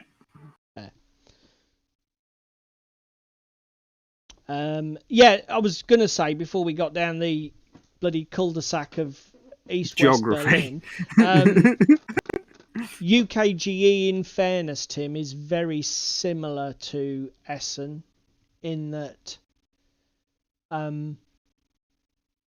it's very board game focused, but I would say year on year you're getting a bit more of the miniatures wargaming thing.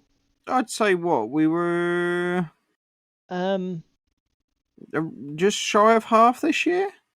Yeah, I mean, it's difficult. It's difficult to say how COVID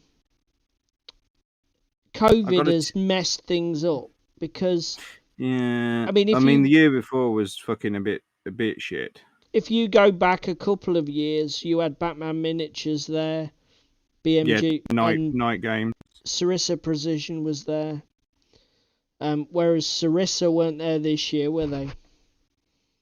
No. And Don't obviously think so. night models didn't show. So but then saying that, Modiphius didn't come the other year.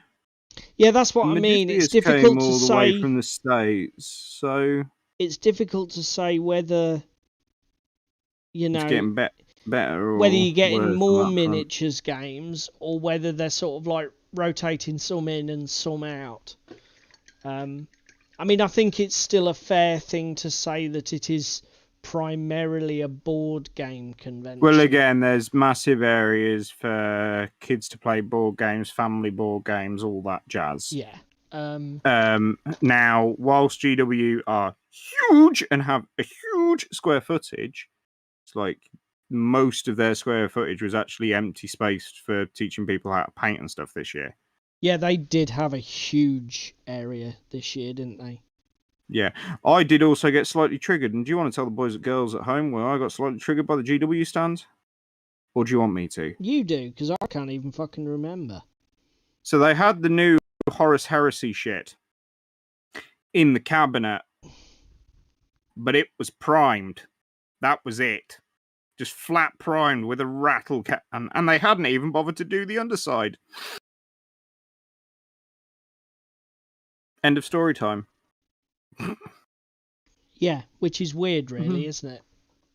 Yeah, it's like you've got brand new stuff coming out and you've not even painted it. It wasn't even painted in any of the display cabinets, was it? No. That was the thing. It's like you want all this motherfucking hype and then you don't bother to paint the bastard. Ooh. What? Tim's just called one out there, you see. Hamburg Tactica. Hamburg Tactica. So this is this like just a miniatures war game only con in Germany, Tim? The other thing, Tim, is there ever anything at the Hanover Messe in Germany for miniatures games and stuff? Is that one of the venues you go to for your Yeah, I've been to it with agricultural fairs? Yeah, Agritechnica. For those that know, it's one of the biggest. Well, it is the biggest agricultural exhibition in the world. Would the venue perhaps be a bit out of scale for something as niche as we do? Yes, but NEC.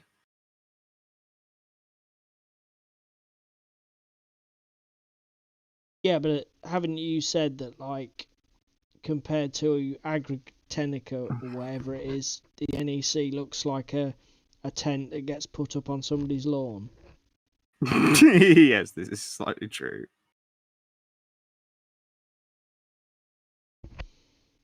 This is slightly true. Right, let's paint that tit.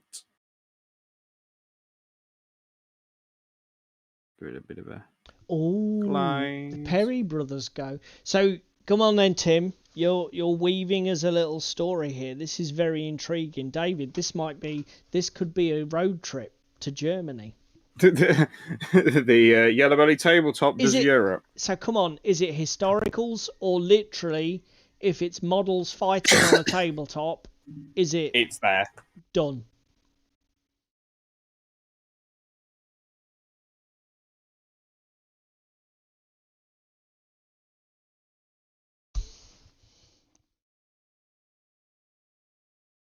I shall go and check on how my poll is doing in a second.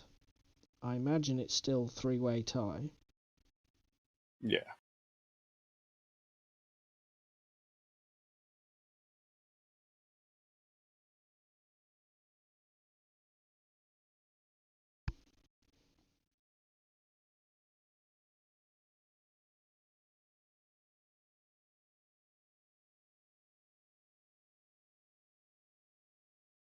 Right. That's all my shit edge highlighted.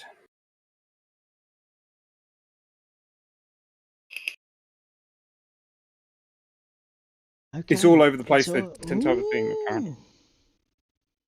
Okay. Sounds intriguing. and to have a theme. Right. I shall research it online. You should do some digging. And obviously you said in your previous comment, Tim, that it had been cancelled due to COVID a couple of years.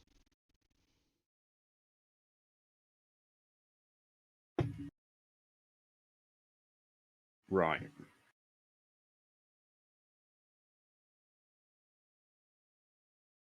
My orc troop. I need to do his shoulder pads. Because I haven't done his shoulder pads yet. Like the edge highlights. Mm-hmm. Well, I was contemplating if I do the shoulder pads a different colour, but I've decided against that school of thought now. Okay, just going to stick with the blue across everything. Yeah, well, the reason being, I think by the time I've put the white and stuff on, there'll actually be enough other colours on the miniature that it wouldn't need a different shoulder pad colour. Do you know what I mean? Okay, so this year's theme for it is on the high seas and in the harbour. So presumably that's going to focus around sort of like nautical gaming. Frostgrave Ghost Archipelago, Drowned Earth, anyone? Well, again, Armada? is it that? Is it that and historicals, which is obviously going to be fucking massive?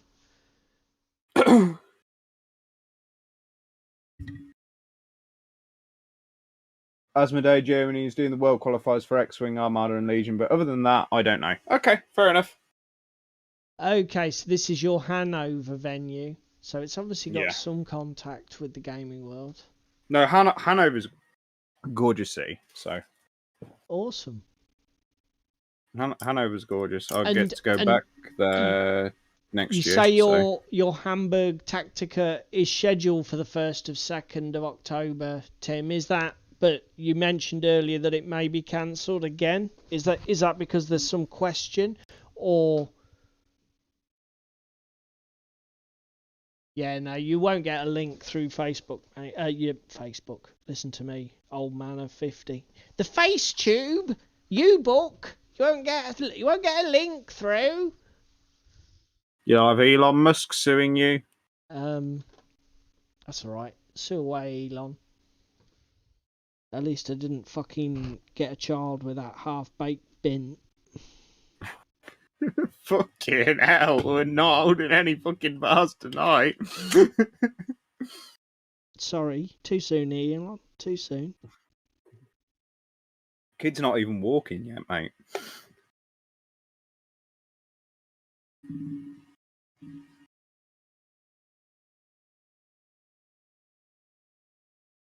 Oh, fucking hell, I'm hot. Let's crack a window in here and see if I get the crowd of Bugs Life in on the roof. She's so hyperbolic. Fucking...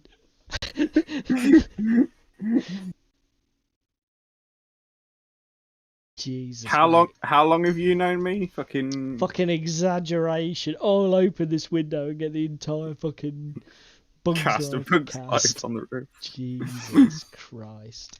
Oh, hello, Spidey. What are you doing over here? He's fighting crime. Where did you go? Where did you hide? Come here. I'm gonna free you from your confines. He says, I don't need freeing, just leave me the fuck alone, you weirdo. Out the window you go. Excellent. Yes, mate. I will definitely check out the Hamburg Tactica. Is it sort of like nearest thing to you? I forget. You've probably told us where you are in Germany, but I forget because old. You've been asleep since then. Old and incompetent. Oh, So- actually, boys and girls, everyone in chat that plays war games, does anyone have a recommendation on a laser sight line to use for the likes of Infinity and other games? I know Army Painter do one, but I want to know if anybody else has got any. And if they have, throw it in the comments if you're watching this video after. If not, Spam away in chat now. Oh, we have a clear winner.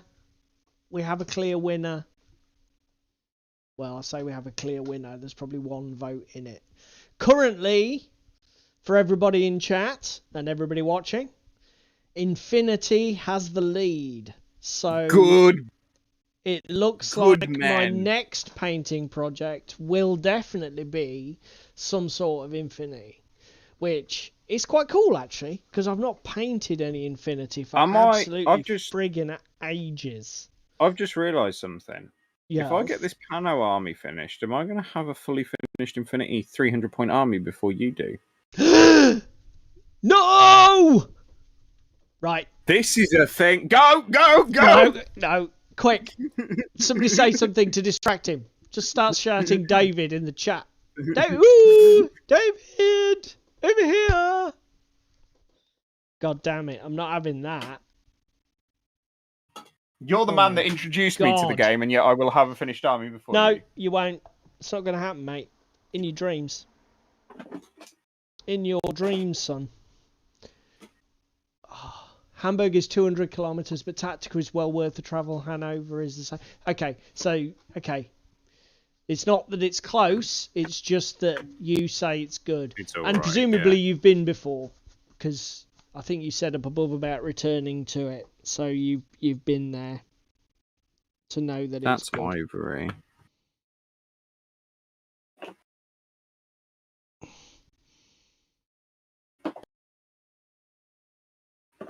Damn it, the race is on now then.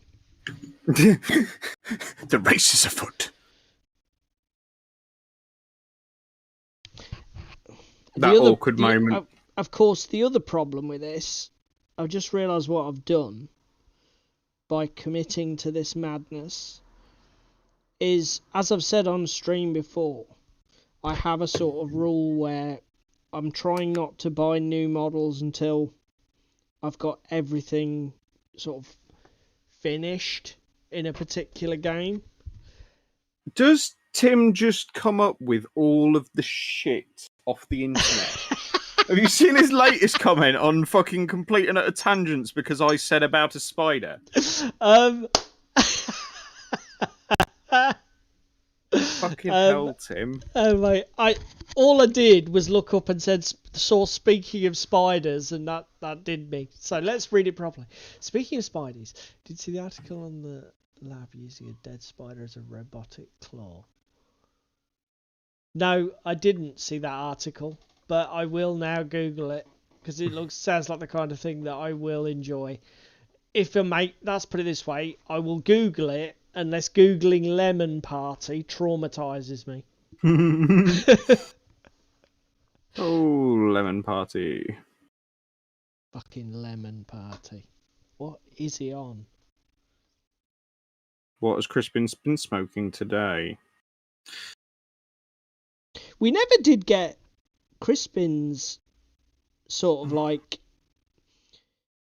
input on the old motivation and productivity in the hobby thing, because I would be really interested to hear what Crispin has to say, because he tackles some bloody massive projects. Speaking of massive projects that are being tackled... Yes? How's your, Frostgrave table. Frostgrave table. You want to say it? Go on, say it. How's your Frostgrave table? It's exactly the same as it was last time you asked. Still in pieces. Yeah, with one building 2/3 painted and nothing else assembled. Post the link. Funnily enough, I was going through it. Yeah, that's all right. Don't worry, Tim. It's all stuff that, I mean, I have to do the captions, chaptering and stuff on the live stream, so I'll watch it all back.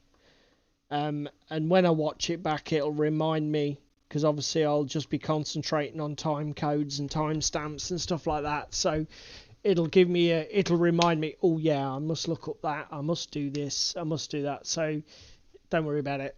I'll get it. It'll be good. You'll get it eventually.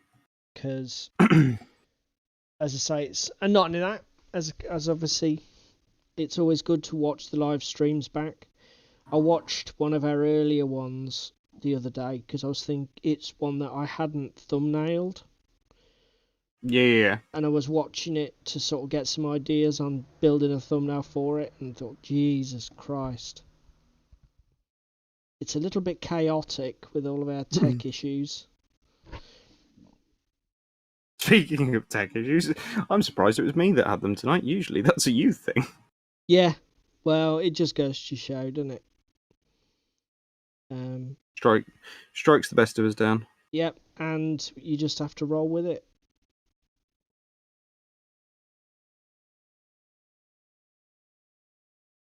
I'm going to have to go for a grey top because he's got a big white coat on. You're going to have to... Why? And you need to differentiate it from the winter coat. Hang on. I'll come up to potato cam and move the light. If I can. Do you want to just go to minicam? Is it easier? No, because my minicam's dying. Oh, okay, That's completely overexposed. There you go. So he's got a chest piece and I'm doing the cape on the back, and then he's got his cape in the middle, in the fucking middle, but I need to paint. Fair. So, we must be getting close to time. Yep, we're down to just over 5 minutes left. Thank you very much for everybody who came. Ricky, if you're still here, what have you been up to tonight? Have you decided on your list yet, or are you waiting until you've played these boys?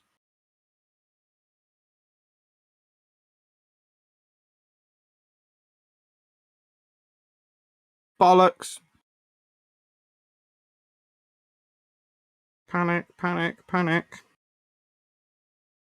Slip with the brush. Slip with the brush again. That's made things 10 times worse. Moral of the story, don't slip with the brush. Have you seen anything on YouTube that's caught your attention? Nope. The only YouTube I've been listening and watching this week is the thingy English. True crime documentaries in the background at work. Okay. Fair. The only thing that you see, it's funny how some weeks there really isn't much. But the only thing that caught my attention this week was Pickle Jar, Rice University. Okay, I shall have a look. Fucking hell. YouTube won't even let him post the search keywords for the spider. I don't fucking know. I don't know. Yeah, Pickle Jar did a video about those dipping inks. Any good? I think his general consensus is yes. Did he dip? No, obviously not. He just used them as contrast paints, basically. He got some cheap, I suppose, listen to him, some very old Warhammer Grot models from like the 3rd edition, 4th edition 40k box set. Just primed them white, and then he did 2 things. Slapped it on thick with a brush, just like you would with a contrast paint or a speed paint. Then he airbrushed them on to give him an even colour glaze. I think Green Stuff World sent him 8 of the range, I want to say. It might be 12. You'll have to check his video. Pickle Jar is the channel on YouTube for everybody. There will be a link in the description below for anybody who's watching after the stream. But yeah, they and he had. Now I'm going to test my memory here. He had an issue with the red because the red was very thin on colour. And it didn't produce very good coverage at all. Yeah. From what he said, but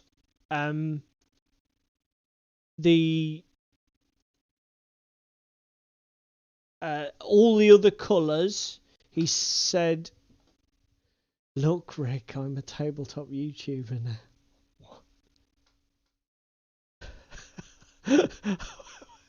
Can somebody please remind Tim to take his medication? Where were we before Tim rudely interrupted again? fucking just wanders in, derails the conversation, and then fucks off again. Before Tim's train of thought catapulted us into oblivion. Yeah, so he basically, apart from the red, which didn't cover very well, and let the white paint show through, the others he thought worked really well in either mode, was the gist of it. They worked well as contrast, they had good coverage, strong pigment, and the glazing with the airbrush did exactly what you'd expect. Good even colour. The only thing he didn't do, which I was a bit surprised given the hoo-ha around the reactivation issue with speed paints, is that he didn't, to my knowledge, try over-painting any of them to see if the reactivated stuff did get reactivated. It's not my fault you keep reading chat before you finish the train of thought, rookie. God damn you, Tim. We're trying to interact with our chat, Tim. We're trying to be friendly. And instead we have a madman with the keys to the train. It's fucking genius. Absolute genius. I found a really nice undercoat colour for white over blue. Right. Pale blue from Vallejo, because it's like this really weird white, blue and grey mix. It's really nice. So what did you do? Put that over the blue that you'd airbrushed? I'm just slapping it over the blue I'm airbrushing to make his winter coat. Because I'm just blocking in colours, because I've got my Soul Blight grey to wash it with. And you're going to use that as your base note, and then what, highlight up to a full white? Yes. It's a shame your camera's died, otherwise you could have showed us that. Well, don't worry, because, chat, I'll be here next week. Fucking look at him. Hype train, get on board. Choo-choo, flockers. Fucking hell. I'll be here next week painting Infinity, because I will have an army finished before Paul does. God damn it. You see, this is it. I have been lured into his trap. Now the pressure is on.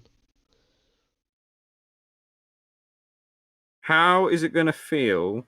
And I can't even fucking put a tag in, so I can just paint 75 points in one model. But you could if you went and bought a bloody, what's it called? Oyo Roy. Your combined arms army. Well, no, I can buy an Oyo Roy for the bloody... What's it, can't I? JSA. But, as I said to you, I don't want to do that, because then I like the idea of having a tag list and a non-tag list. Do you know what I mean? Yeah. So to actually Tim won't be here next week. It's Tim's birthday. Oh, 47. Well, we obviously won't see you next week, so congratulations for next week, Tim. Are you having some sort of family party? Is it literally your birthday on the Thursday? That's an interesting insight, actually. What's that? Well, correct me if I'm wrong, but that makes Tim a Leo? What's that got to do with the price of fish? Well, because my birthday's on Friday. Oh, fuck, I haven't got you anything yet. Bollocks! I didn't say it for that reason, mate, and I don't want you to feel bad about not getting me anything. But the reason I say that is that means we're both Leos, Tim. Doesn't it? Yeah, it does, because it's my brother's birthday today, and he's a Leo. No, it's my brother's birthday tomorrow, and he's a Leo. Oh, shit, I've just realised something. What? But I'll sort that it's your out. brother's birthday today and you haven't said happy birthday? No, it's my brother's birthday tomorrow, but what do I usually have to deal with on the 28th? I don't know. Is this a leading question? Have you got any ideas, Tim?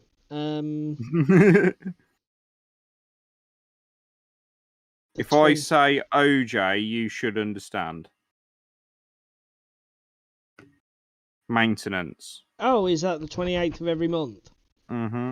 Well, I didn't know that. I don't fucking And know. I've managed to get through the entire day without being pestered. Oh, yeah, so all that time I spent reading your fucking bank statements, I would know that you pay your maintenance on the 28th, you fucking idiot. You fucking... I'm just going to fucking... I'm coming to Scotland at the weekend and I'm going to brutally murder you. I'm sorry, guys, there's no stream next week.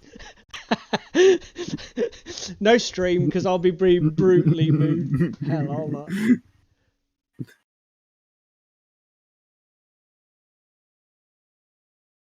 Can't say I blame you, Tim. Yeah, good, mate. Good for you. Good for you.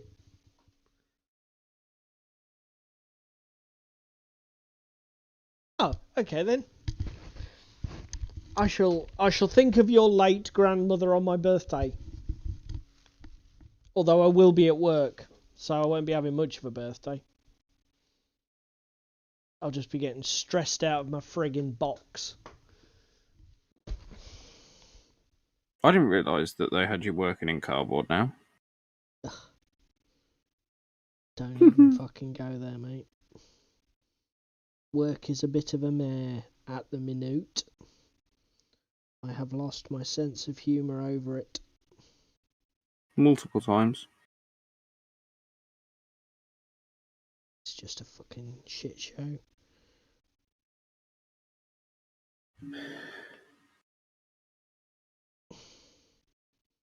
But work may be a nightmare, but the hobby is good. This is the other thing, though. This is a very European thing, Tim. That you all just fuck off on holiday at the same point, and the entire continent basically shuts down. Or at least that's how it feels to us Brits, because we order stuff from Europe fairly regularly, and it's like, yeah, we can't get that for a month because all of like Italy shut down, or no one in Germany's working, or the French aren't working. Just take your pick of a nation. No, the French are always on fucking strike, so that's why the French aren't working. Every fucker's always on strike in France. I see the British train networks taking a fucking leaf out of the French book. Oh, I've stopped looking, mate. I've stopped looking. Fucking nightmare. So, Tim, you mentioned this in your video about hobby motivation, about being on your 3-week annual vacation. So, what do you mean? Do you like... Dude, I've also just realised something. Yeah. It's 10:05. Have you seen the time? Yeah. So, I've just got 1 minute to ask Tim then, and then we'll call it. So... Do you have to take like all of your annual leave in this big block of 3 weeks from work, or do you choose to do that? Because obviously here in the UK, we get like full 25 days plus public holidays or whatever, but then if I want, I can take all my annual leave in little 2-day bits here, 2 days there, 2 days here. As long as I give my employer notice, I can break it up however I want. But do you like have to take your annual leave as this chunk? Is this what David's on about? Is this why he's typical fucking hyperbolic David's exaggeration? Because that did intrigue me in your video. I suppose I could have just fucking Googled it and then I would have known the answer. Read the fucking video. Not technically for work reasons, but I'm self-employed, but it's a school. Ah, right, I've got it. So it's actually a personal thing for you because it's a good time for you to be at home for a long stint. Gotcha. Very interesting to know, though. Thank you, mate.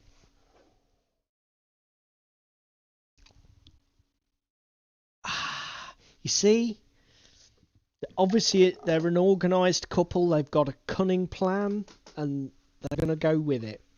Like it. So it's thank you very much for everybody who was here tonight. It's currently 10 o'clock. We need to call it. Currently 10 o'clock. Your watch is fucking slow, then. Well, it's 10 and a bit. It's 10 and a bit. So let's just get the final results. Yep. So the poll will be ending now. There you go. Boom. And our survey says... What should I paint next? Infinity, 42% of the vote. Wild West Exodus, 28%. Mansions of Madness, 28%. Mythic Battles Pantheon, nobody gives a shit. Whoopsie. That was an expensive Kickstarter. Hey, look. I don't care if nobody else cares. It's my toys. Yep. So that's good. And I've just realised, I'm sure everybody's been triggered by it for the entire 2 hours, but Davey's text label is overlaying that frame by about 10 or 20 pixels, and it's massively triggering. So I will be fixing that at the end of the stream. So yeah, that will be a thing. Then you're not going to forget about it. So okay, Tim. So basically, it's exactly the same as here in the UK, but you just choose that massive block because that works for you and your family. Kids. That's cool. There we go. Now we know. Right. Thank you very much, everybody. So for next week, we will see you at the same time, 8 p.m. UK time. I'm hoping I can work out why they were getting this audio clicking. My CPU is currently running at only 24% of capacity. We've got no dropped frames. So I don't know where that clicking is coming from or what part of my system is shitting the bed. But I hope that I can find out and fix it. I suppose worst case scenario, mate, it could be my graphics cards dying, couldn't it? Yeah, but would that really cause clicking? Well, it depends if it's the GPUs are throwing their shit out. Okay, should we end the stream? Well, Tim saying that he was only your audio he heard stuttering, so that's fine. Okay, yes, we're going to end the stream, everybody. Thank you very much for being here, and we will see you same time, same place next week. Bye, boys. Boom. Ended.